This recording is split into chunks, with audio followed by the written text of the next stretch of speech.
The United Kingdom has one of the world's oldest established newspaper industries.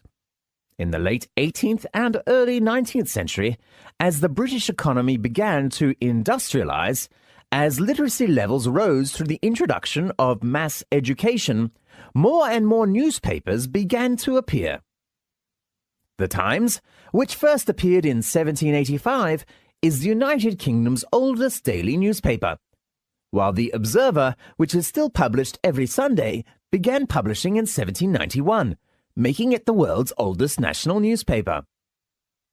The different main British newspapers, The Times, The Observer, The Guardian, still suggest that the function of the paper is to offer the electorate objective reports about what is happening in the country.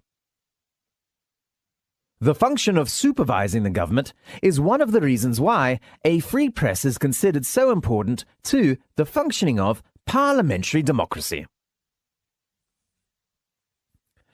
Besides politicians, businessmen paid more attention to the power of the press. They used press to push their products and services to potential customers. So, the advertising business was born. In Britain, most advertising is carried in newspapers.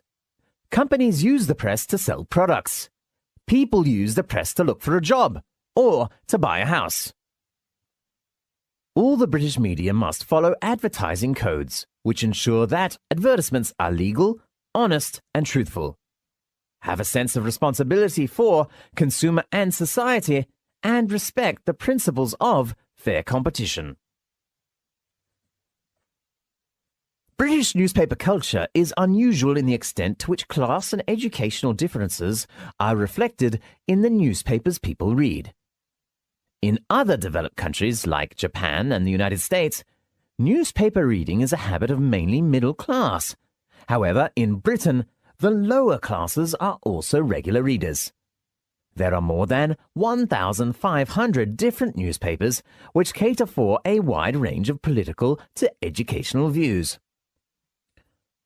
Britain has one of the highest levels of newspaper sales per head of population in the world. Although most newspapers are financially independent of political parties, they also express some political views.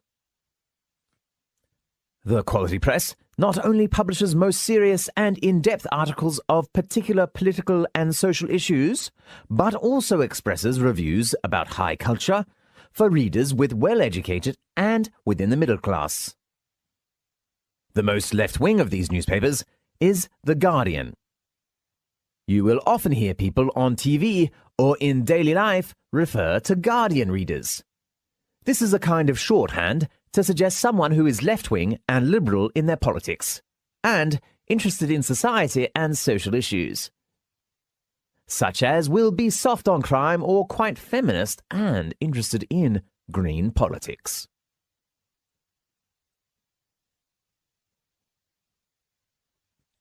The other category of national newspapers is the tabloids, which people usually call the gutter press.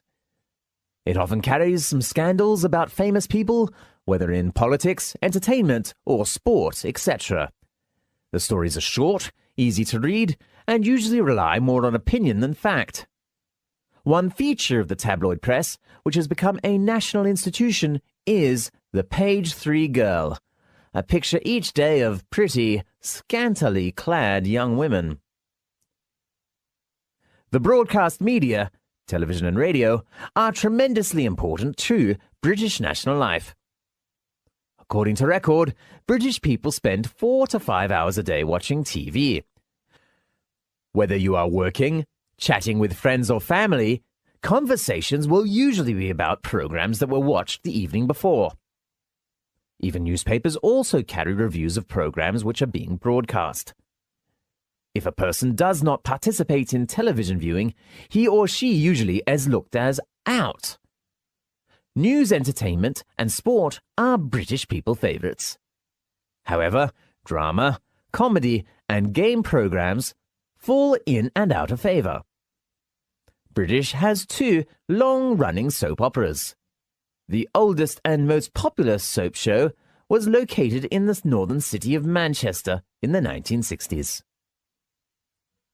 Compared with American soap operas, British soaps present gritty and realistic accounts of the everyday life of Britons.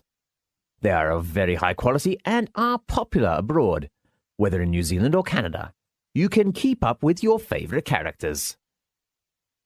Daily news and weather forecasts are also popular viewing. British newscasts are famous for the quality of their reporting. While there are many channels for audiences, so an interesting phenomenon appears. During particularly popular programs, the national utility companies have to make special preparations because during commercial breaks, a surge of demand for electricity is created when millions of British viewers rush out of the sitting room to make a cup of tea. The British Broadcasting Corporation, more familiarly known as the BBC or even the Beep, is Britain's main public service broadcaster. It began in 1927 as a public service radio station and later moved into TV. The BBC has 2 channels. BBC One specialises in shows with broad appeal, such as sport, entertainment, drama, kids shows and current affairs. BBC Two caters for special interest audiences, and so broadcasts documentaries and shows aimed at particular social groups, such as the elderly, handicapped, homosexuals, and so on. The BBC is funded by licence fees, and viewers must buy a licence each year for their TV set. The BBC is no longer just about TV shows. Nowadays, it is a multimedia business with wide publishing and educational interests.